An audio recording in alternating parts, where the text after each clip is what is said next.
perception. Again, there are three subtopics here. We need to understand the structure of the human eye, image formation in the eye, and the brightness adaptation and discrimination. Now, see, when it comes to the understanding of the human eye, uh, it's actually important, for designers or users of image processing to understand the characteristics or the how the images are being formed. Fine. Actually, it's a very vast topic. Still, some research is going on in that area, but we will limit ourselves to certain topics that are useful from the IP point of view, image processing point of view.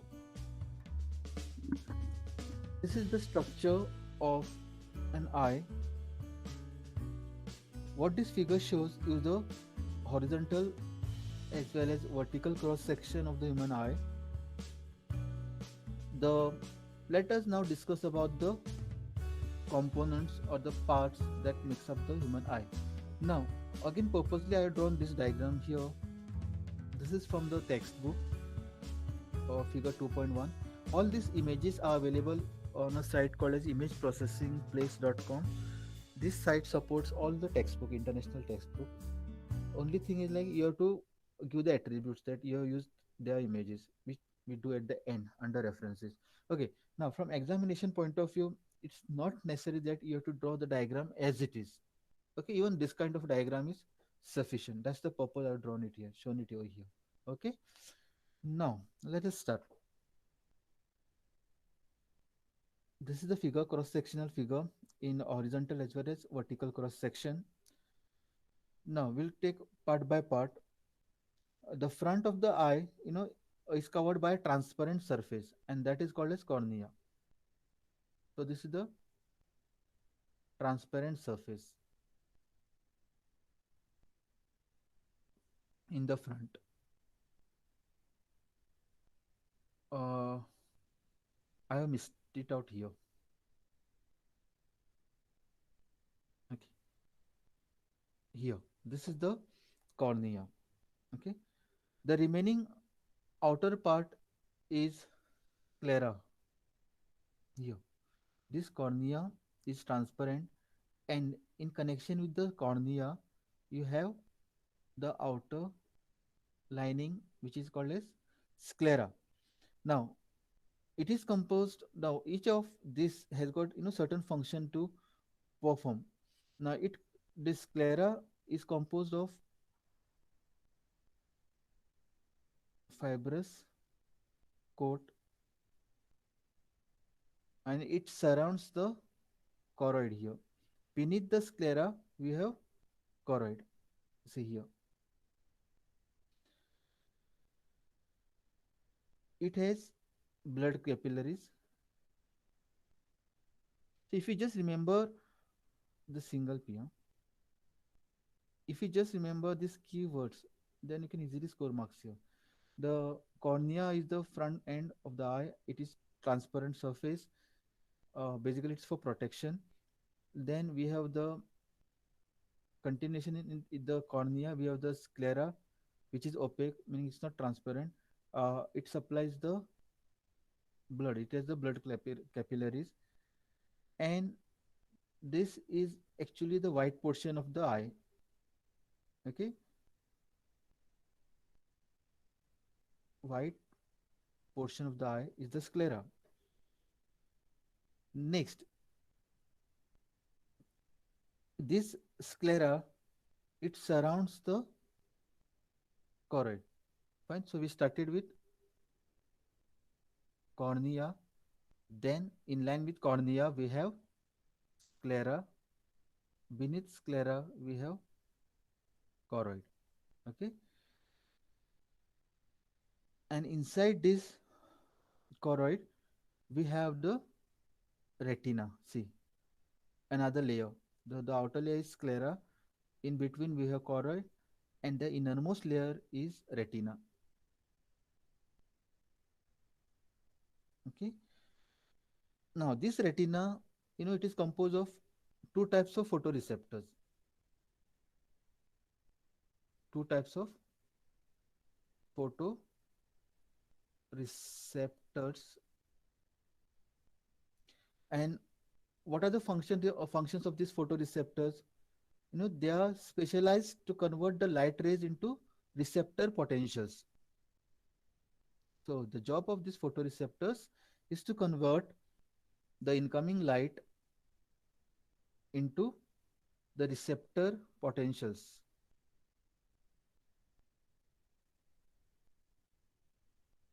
Fine. Now these photoreceptors, they are referred to as rods and cones because of their shape.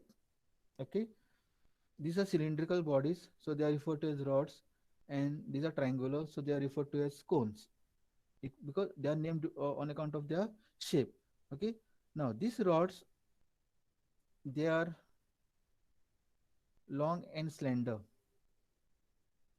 This is their physical attributes, whereas the cones are shorter and thicker. Fine. Now, then we have the nerves. Here, the nerves.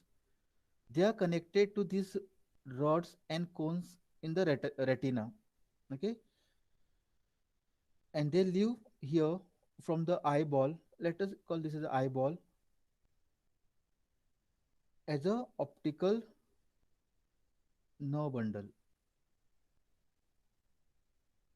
Okay.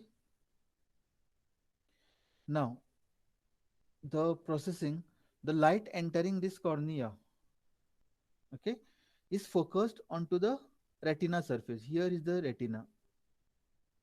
Fine. This entire inner lining is the retina, and depending upon the focusing, it changes the shape. Now, the amount of light entering this eyeball is controlled by iris. See here. Okay, the amount of light is controlled by this opening and closing of this window by iris. Now, each retina that we have discussed, it is made up of the rods and cones. Okay, each retina has about 6 million rods and, sorry, 6 million cones. I just made a mistake here. 6 million cones and 120 million rods. These rods are most important for black and white vision.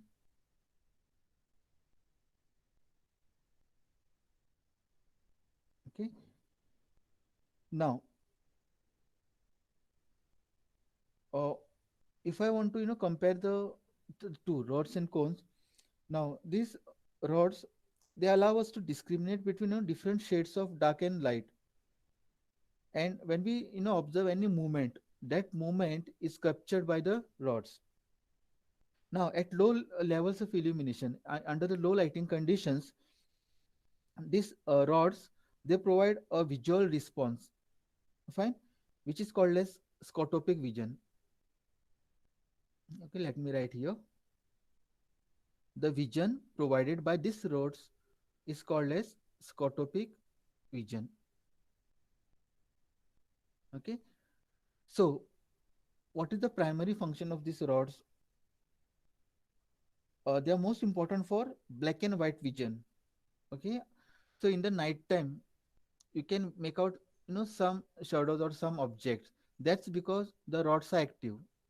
So under the dim light vision, whatever you can make out is because of the rods. Okay, and this visual response, it is referred to as scotopic vision. Fine. Now coming to the cones, these cones, they provide you the information about color vision and the details in an image.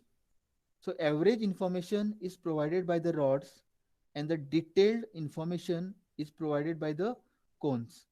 Detailed information meaning the sharpness of the vision. Okay, or it is also referred to as visual acuity. Okay, so basically it is which is the details. Details meaning the sharpness in an image. So that is provided by the cones. And the color vision, they are active only in bright light. Okay, whereas the rods are active only during dim light. So the black and white vision in dim light is due to the rods, and the color vision in bright light is due to the cones. Okay, now these cones, they respond to the higher levels of illumination, higher levels of illumination, and their response is referred to as photopic vision. Clear? So the most important component of the human eye, in fact all these components are important, but then image formation takes place on this retina, the innermost membrane. Now this retina, it is composed of, the size of the eyeball is 20 mm, fine, and right from the birth till we die, the the size of the eye happens to remain the same, fine. And another thing is, like, eyes is the only part of your body which do not require any kind of maintenance, meaning it does the self maintenance. Okay, now just revise again. The retina, it is made up of rods and cones. Rods, they are responsible, okay, they number in 120 millions. Cones, they are less in number, 6 million. The rods, they are important for black and white vision in the dim light, black and white vision in the dim light. And then they actually, help us to discriminate between the different shades of dark and light. Clear?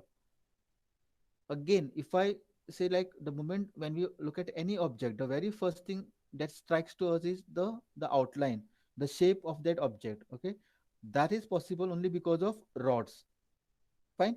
This vision is normally observed at the low illumination, low levels of illumination. Illumination meaning lighting condition.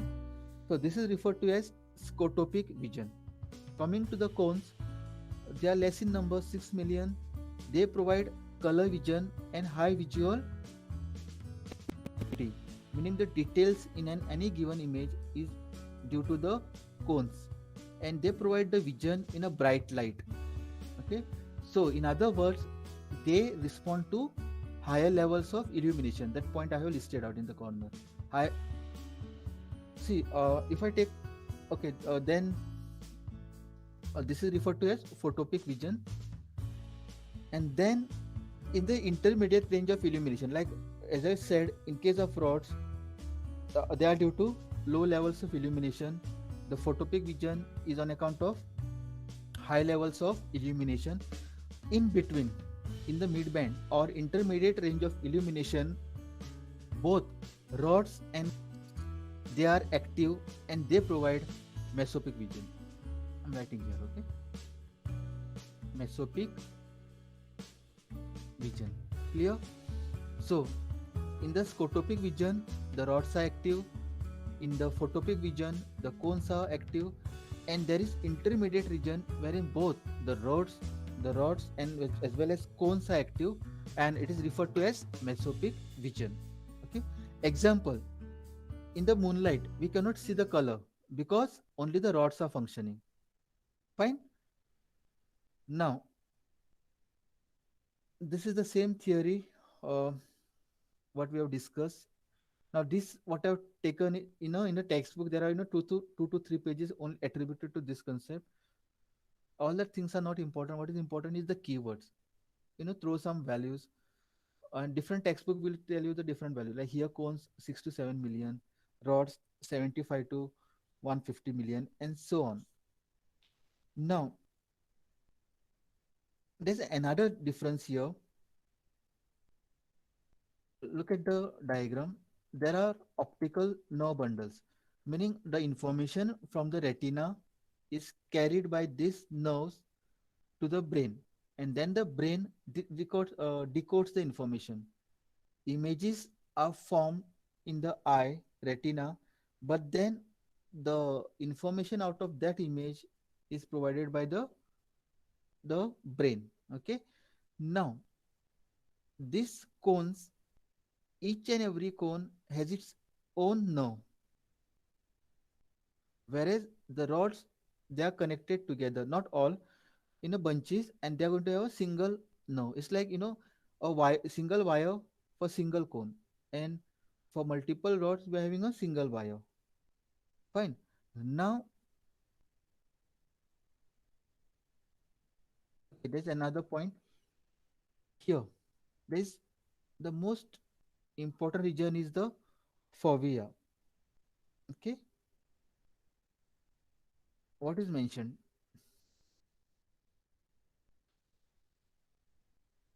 The diameter is 1.5 mm, and it is dense with cones.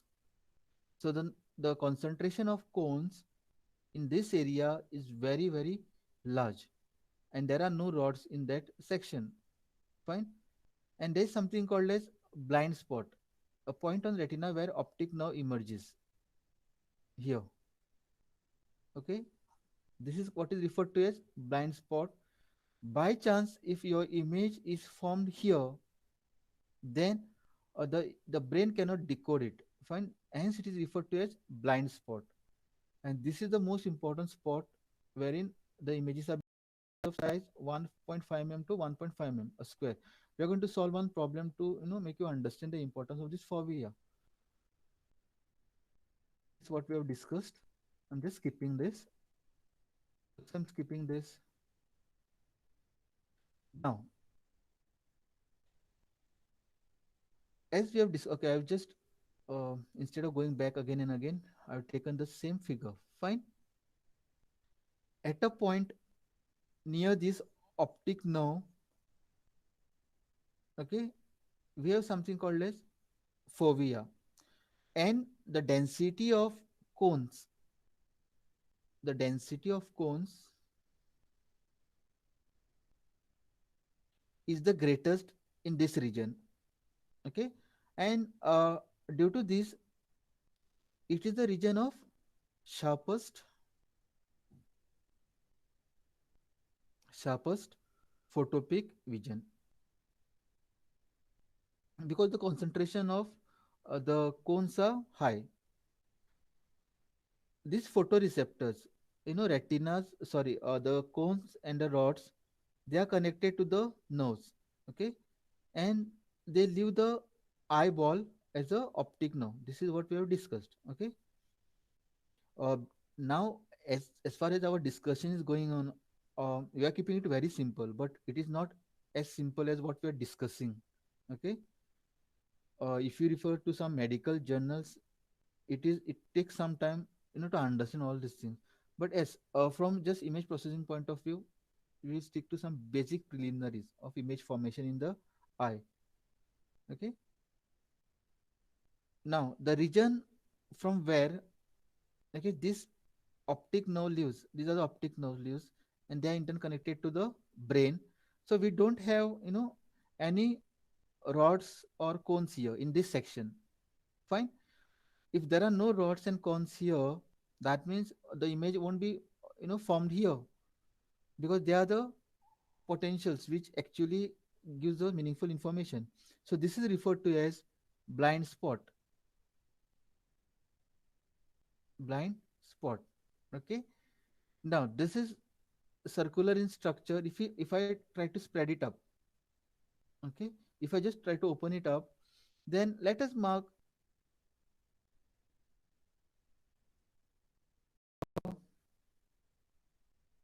this point as this is axis. Fine. This point is 0 degrees. Now here, now you refer to this diagram. Okay, this plot in the exams, this plot is important. This is the distribution of cones and rods. Okay, the dashed line is representing rods and continuous line is representing cones. Now what it tells you, at this position at 0 degrees, at this location, the concentration of cones is the maximum, and otherwise they are almost similar in number across the eye, except at this position at 20 degrees, from 0 degrees to 20 degrees. Look here now. If I move from here up to 20 degrees, okay, I come across another imaginary line, and that will provide me the position of blind spot. And from our discussion, what we have stated, the blind spot, we don't have any photoreceptor. There are no cones and rods. Fine. So you can make out here there is absolute absence of any photoreceptor. It is blank here. Fine. And this is how the rods are distributed. Otherwise, there is hardly any rod present at the fovea. Fine. So the image is formed in the entire region.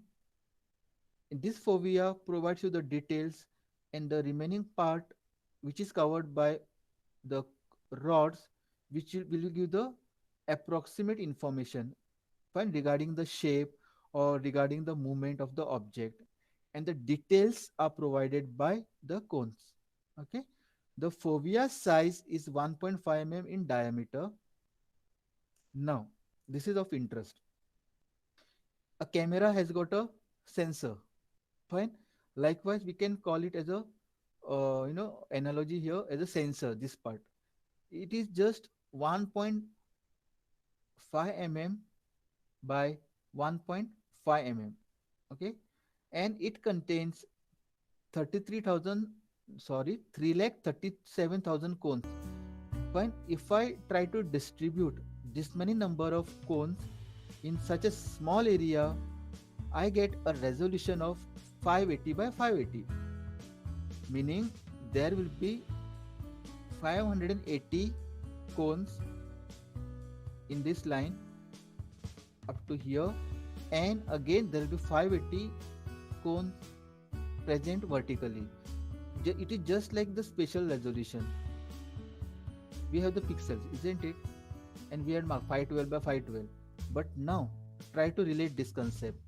The size is 1.5 mm by 1.5 mm, and it has the total number of cones equal to, if I multiply this, I'm going to arrive at this particular value. Fine. For example, there will be a cone here. Okay, cone. Let me draw it for the first line. Okay, it will have a cone, then there will be some spacing, then another cone, then spacing, another cone. So you can think how densely they are populated. Followed, this we are going to use for numerical section. Next is the image formation in the eye.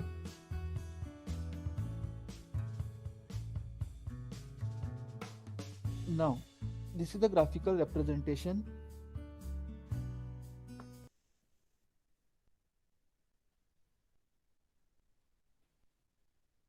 Now, when we talk about camera, the ordinary photographic camera, fine, the lens has a fixed focal length, and the focusing at various distances is achieved by varying the distance between the lens and the imaging plane. Fine. In the human eye, the converse is true, meaning the distance between the lens and the imaging region. What is imaging region here? The retina. Here, the image is being formed. Fine. This is the retina. The innermost lining is the retina. So the distance between the lens and the imaging region, that is the retina, is fixed, and the focal length is needed to achieve proper focus. So this is the focal length. Fine. Now it varies from 17 to 14 mm, and this job is done by the ciliary bodies here, which I had actually missed out while explaining the ciliary muscles here. Now the focusing task is taken care by these ciliary muscles and ciliary fibers here. Okay, this is how it varies. Now it actually it's a flattening or thickening of the lens. Where is the lens? Here. Fine, the lens is shown here. Now, if I want to say focus, that focusing is done by the flattening or the thickening of the lens for a distant or near object. Now, the distance between the center of the lens and the retina along this visual axis, okay, center of the lens and the retina is approximately 17 mm, okay, and the range of focal length is 14 to 17 mm.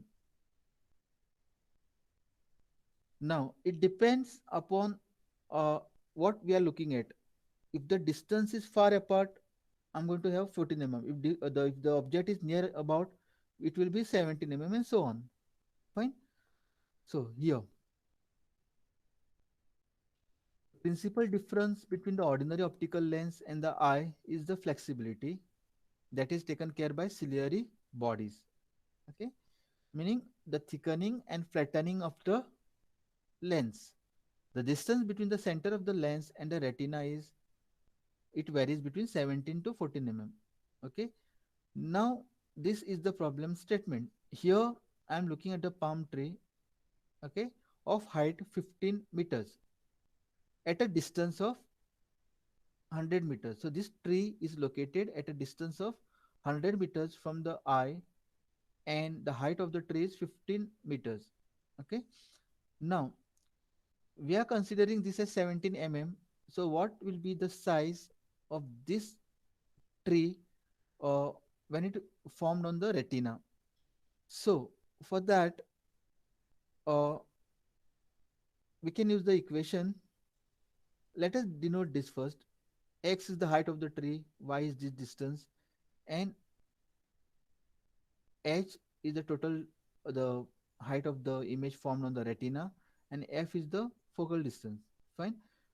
From the principle of this geometry, the triangles, I can write x by y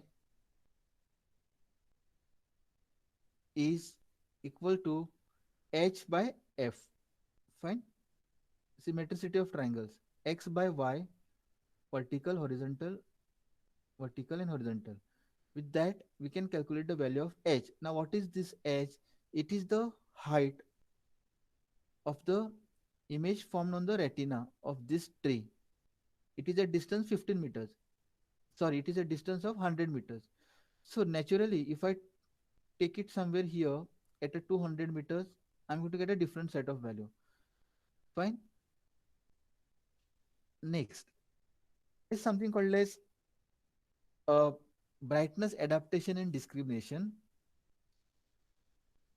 Now, all these digital images, okay, they are displayed as a discrete set of intensities, isn't it? So they are discrete values. Like for example, when I say gray level, there are 256 shades of gray. Then it becomes very difficult, for a person to discriminate between two nearby shades. Okay, but then it's an important concept. Now, similarly, the range of light intensity levels from this diagram, okay, the range of intensity levels which we as a human being can adapt is enormous. It can go up to 10 to the, this is 10 to the power 10. I made a mistake. This is the range, overall range. Fine. It is right from the scotopic vision to the glare. Glare meaning it's a very highlight. We cannot make out anything. Glare. Okay. So right from scotopic threshold to the glare limit, this is the range 10 to the power 10 light intensity that humans can adapt to. Now, but when it comes to the subjective brightness, now the subjective meaning, it varies from person to person, or the studies has been carried out for different samples of people. Okay, subjective. Then it is observed that it is a logarithmic function of the light incident on the eye. Okay, that is what is being mentioned. The second point, it is a subjective brightness. Again, 10 to the power 10. Fine. Now, The essential point here to interpret what is the importance of this diagram is that uh, our visual system, okay, it cannot it cannot operate over such range in simultaneously. Though we are saying that the range is 10 to the power 10, but we cannot operate over it simultaneously. Fine. Rather, what it does is it changes its overall sensitivity phenomenon for limited time span. That is what is called as brightness adaptation.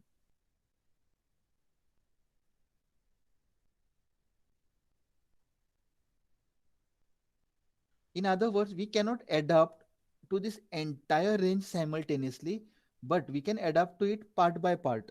Okay, this is the simplest way. So the total range of distinct intensity levels that our eye can discriminate simultaneously, okay, this word is very important. Simultaneously is rather small when compared to the total adaptation range. I hope this point is clear to all. Though we are having, you know, uh, the adaptation range of power of value 10 to the power 10, but then simultaneously it cannot be operated by the human visual system. It can be just part by part.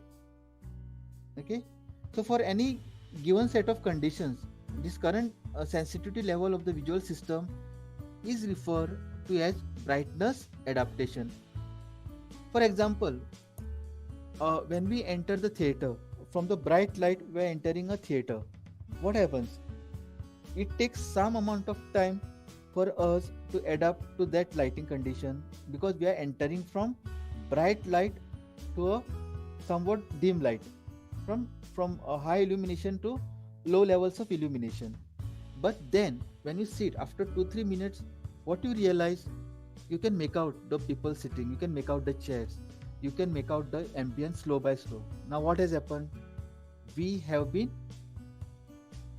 uh, adapted to that brightness. Clear? This is what is referred to as brightness adaptation. Simple example. Though we can adapt from glare sunlight to dark light, it's enormous, but then it takes some time. Okay, we cannot adapt simultaneously. Clear? So this is it. Brightness adaptation and discrimination.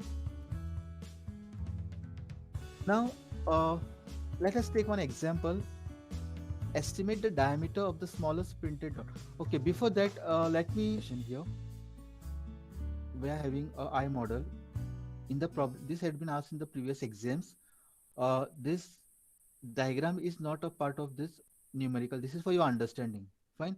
So when it comes to exam, always, as I've told you in the last lecture also, always support your answer with some block diagrams or figures like this, or some equation or some numerical values.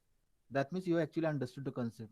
So when we, as an examiner, when we look at the question paper, the very first thing that strikes to our eyes is some figures, some block diagrams, some numerical values. Fine. So you have to make use of it. So estimate the diameter of the smallest printed dot that can discern if the page on which dot is printed is zero point 0.2 zero point 0.2 meters away from the eye. What is the problem statement? The first line, it says we have, or we are in fact we are having a page at a distance of zero point 0.2 meters here. This is the page. Okay. It says like estimate the diameter of the smallest printed dot. Now he is going to print a dot here. Okay, a dot will be printed. Now the question is, you estimate the diameter of the smallest printed dot. Now this size of this dot is a variable. It can be large or it can be small. But what he is interested in, like how small this dot can be, and we can still, it is visible at a distance of zero point 0.2 meters. Clear? So it depends upon our resolution now, eye resolution. Fine, that is what we are going to calculate. So how small this dot can be at a distance of zero point 0.2 meters and still we can recognize it. Discrete meaning you can make out, just the difficult term. We can make out there's a dot here, and how small that dot can be. if I place that particular paper at a distance of zero point 0.2 meters. Assume for simplicity that the visual system ceases to detect the dot when the image of the dot on the fovea becomes smaller than the diameter of one receptor in that area of the retina. Now, the condition is that the visual system, this entire system, ceases, meaning fails to detect the dot when the image of the dot, when this size, the size of the dot is less than the size of the receptor meaning cone, size of single cone in the fovea. All these cones are concentrated in fovea. Followed? Now, indirectly, what he's asking us is to find out the size of the single cone. Okay, and this size, they should be somewhat matching. The moment this size becomes smaller than the size of the cone, it will cease to detect. Simple logic. Fine. I hope this problem statement is clear to all. Basically, what is asking, what can be the minimum size of this dot? Printed dot. Somewhere now, printed. Minimum size of this printed dot. How small it can be if I place this particular paper at a distance of zero point 0.2 meters. Second line it says I can make out, or I can say that this dot is visible provided it is slightly greater than the size of the cone. So, in other words, conversely, what you ask us is to find out the size of the cone. Fine. Assume further that the fovea can be modeled as a square array of dimension 1.5 mm by 1.5 mm. Now, this region here, fovea, is of size 1.5 mm by 1.5 mm, and it is strictly concentrated by cones, as what we have discussed. If it has around 3,37,000 cones concentrated here, so if in a matrix form, meaning if I place them side by side, there will be around 580 cones in the 580 rows of cones and 580 columns of the cones. Fine. If I multiply this, I'm going to get this many number of cones. Total number of cones in this area is 3,37,000. And if I place them with some periodic spacing, then I can arrange them into a block of samples of 580 by 580. Okay. Now, array has a size of this 580 element. So if I take a single line, the very first line, in all, there are such 580 lines. Okay. If I take a single line on this fovea, there are what it says, there are 580 elements. Okay, 580 cones. So there are 580 cones right from here. 1, 2, let us number this. There are 580 cones on a single line, say the first line. Okay, if I place 580 cones, then in between there are spaces. Okay, so even we'll take the space is of same size, so there will be 579 spaces in between. Clear? 580 cones and 579 spaces together. These cones and spaces, they lie on a single line which is 1.5 mm wide. Okay, so consider 580 elements, meaning cones with 579 spaces in between, will lie on a line of 1.5 mm. So with this information, can we calculate the size of the cone S? And that's what we are going to do now. Okay, so this is the structure what I have drawn again. So the diameter x of the retinal image, okay, here the total diameter is x. Okay, so it will form a similar triangles This is the one, and here is the one. Following, so similarity of triangles. So I can write d by 2 by 0.2 equals to x by 2 divided by 0.014. This is given in the problem. Fine. Now, understood this, I consider a similar triangles. Okay, the ratios will be similar. So d by 2 by 0.2 meters equal to x by 2 by 0.0414. So this will give me x equals to 0.07 d. So x is expressed in terms of d. Okay, d is the overall size of the paper.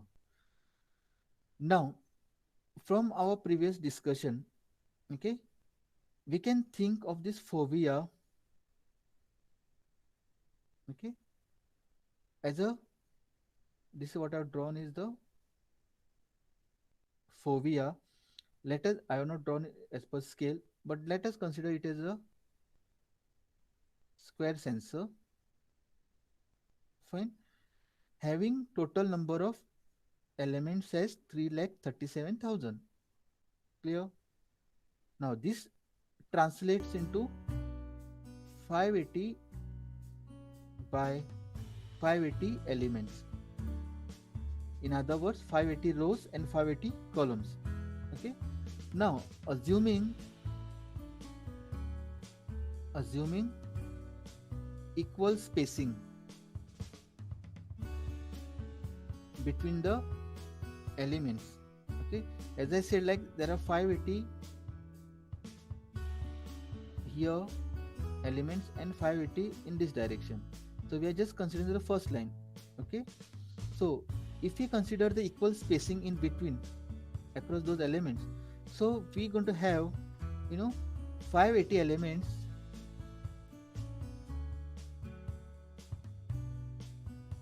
and 579 spaces in between.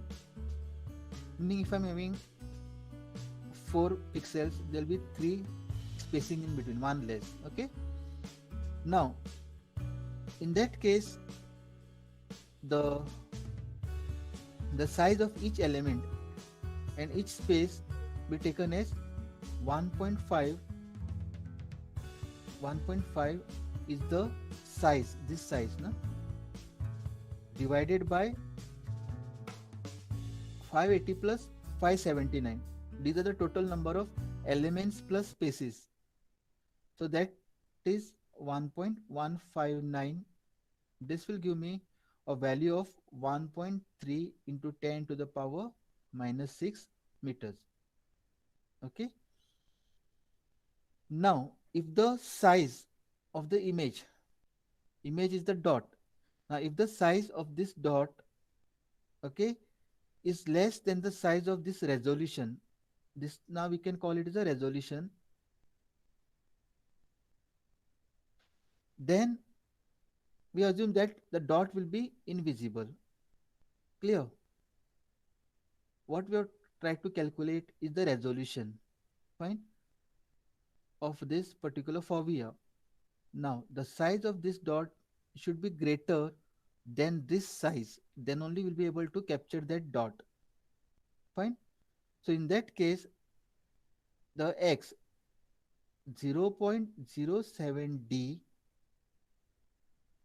1.3 into 10 to the power minus 6 or d should be 18.6 into 10 to the power minus 6 meters. Clear? Only when d is less than 18.6, okay, we will not be able to detect diameter. If it is greater than 18.6 into 10 to the power minus 6 meters, then we'll be able to capture. I hope this is clear to all. Okay. LCD camera chip Now we are coming to this relating to the camera. A camera has a chip of dimension 7 by 7 mm. In human eye, it is 1.5 mm by 1.5 mm. Okay. Now for this 7 into 7 mm chip, it has total 1024 by 1024 elements. Now, if it is focused onto a square flat area located zero point 0.5 meters away, how many lines, how many line pairs per mm will this camera be able to resolve? The camera is equipped with 35 mm lens. Now, this imaging model is the same that we have discussed in the previous problem. Fine. So, from the geometry, 7 mm to 35 mm, zero point 0.5 meters, that is 500 mm, and this is Z. So Z is 100 mm. So the target size is 100 mm on the side. So we have total 1024 elements per line. So the resolution will be 1024 divided by 100. That is 10 elements per mm. And for line pairs, pair is 2. So it will be 5 lines pair per mm. A simple one, same example. Now, next topic is perceived brightness. Okay, we'll try to complete this topic today. Just 4 slides are remaining. This is just the theoretical concept.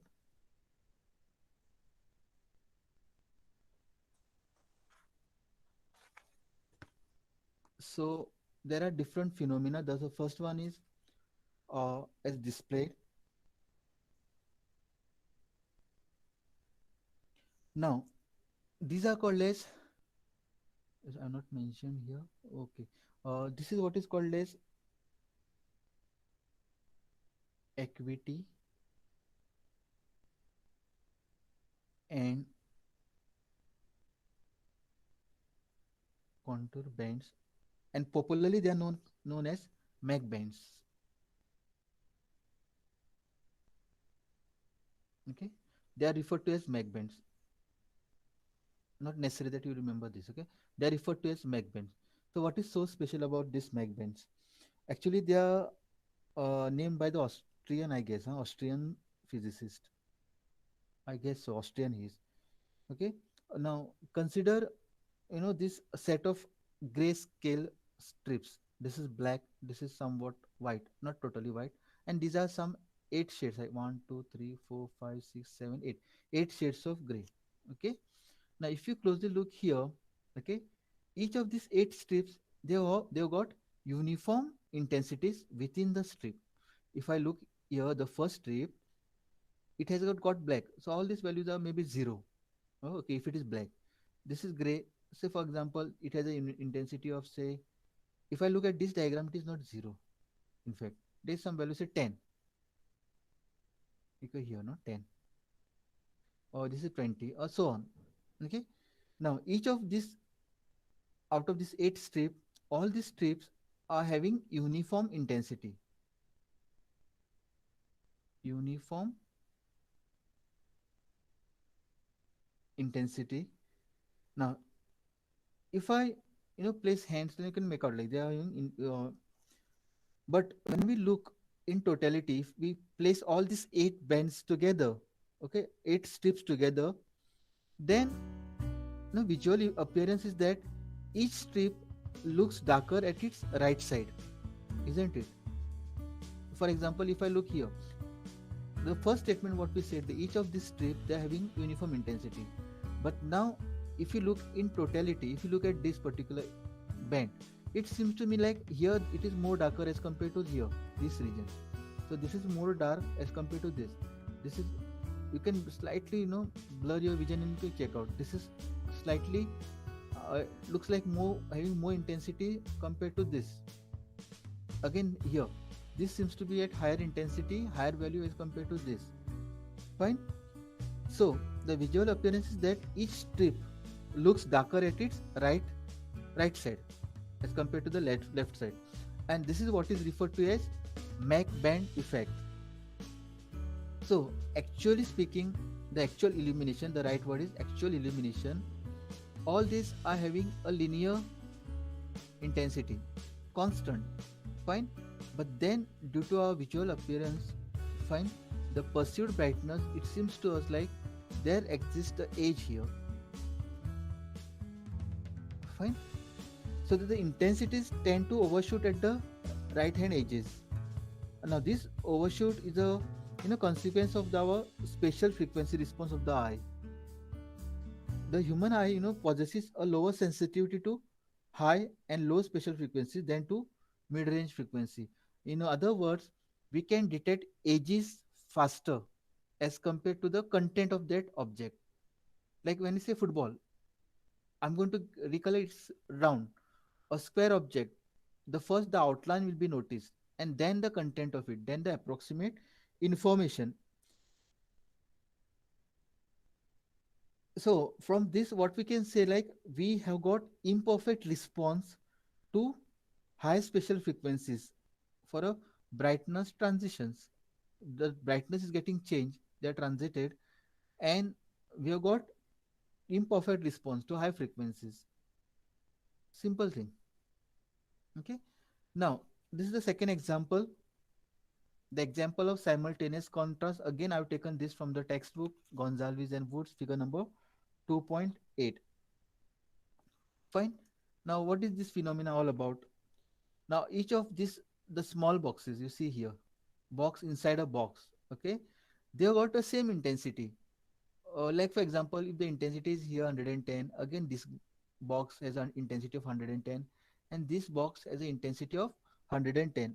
So each of these small boxes, they've got the small intensity, but then because of the surrounding gray levels, because of the surrounding gray levels of each of these boxes different, the the smaller boxes, they do not appear equally bright, isn't it?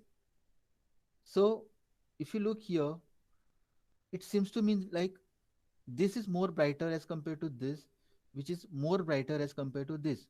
But in practical, in actuality, all these are of same intensity. So what this second phenomena says, it says that the intensities that we perceive are not actually the absolute values. Clear? I have not mentioned here, but let me write it down. The intensity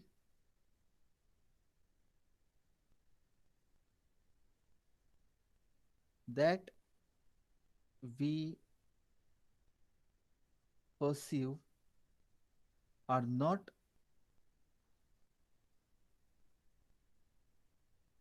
actually the absolute values. Previously, we had seen the spatial resolution case, values, LU. Okay. Next, optical illusion, the very famous typical cases I'll take here.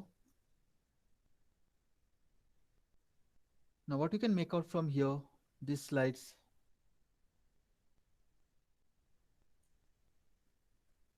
So there are four images A, B, C, D. Okay, let us mark here. This is A, this is B, this is C, and this is D. Okay. Now, in this case, basically, okay, I've written here optical illusions occurs when the eye fills in non-existing information or wrongly perceives the geometrical properties of the object. Here, if you see, there is no square box is not actually present, but on account of this corner object, it seems to us that it perceives like this kind of a white box in between. Okay, this lines here, okay, you can see a circle in between in spite of no curves defining that circle. When we say circle, it is to have a closed contour, closed loop. But here, look at this. It seems to me like there is one white color object placed on these lines, crisscross line. Here, this very popular one normally starts in the exams and all, this entrance exam. What you can comment here, because of shortage of time, I'll not make it interactive. Let me answer myself, Liz. If you look at this particular figure, this sub figure C, the two horizontal lines, okay, they are of same length. The length of this is same as length of this line, but then one appears shorter. This one appears, at least to me, this one appears not smaller. I'll write shorter. Shorter is the right description. This appears to me shorter because of this close and open arrows. Fine. This is the most common one. You know what is the objective of this figure? If you see these lines, okay, these lines are not skewed. In fact, they are parallel to each other. These lines are parallel to each other, but it seems to us like they are skewed, meaning they will go and meet somewhere. Fine. That's because of this background sketches, these lines, horizontal and vertical lines. Understood? So this is optical illusion. Then there are plenty of illusions. So our eyes try to fill in the non-existing information. You might be receiving some messages on WhatsApp. Like if you can read this particular text, then you belong to that 1% category and so on. Meaning 99% people fail to read this. In fact, everybody can read that text. They provide you with one text, and then you into a flow. You go and reading that, and then you believe that you are somewhat. Actually, everyone is different, but everyone can read that. But that's because of optical illusions. Even our eyes try to fill in the words, not just shapes, even the words. Okay,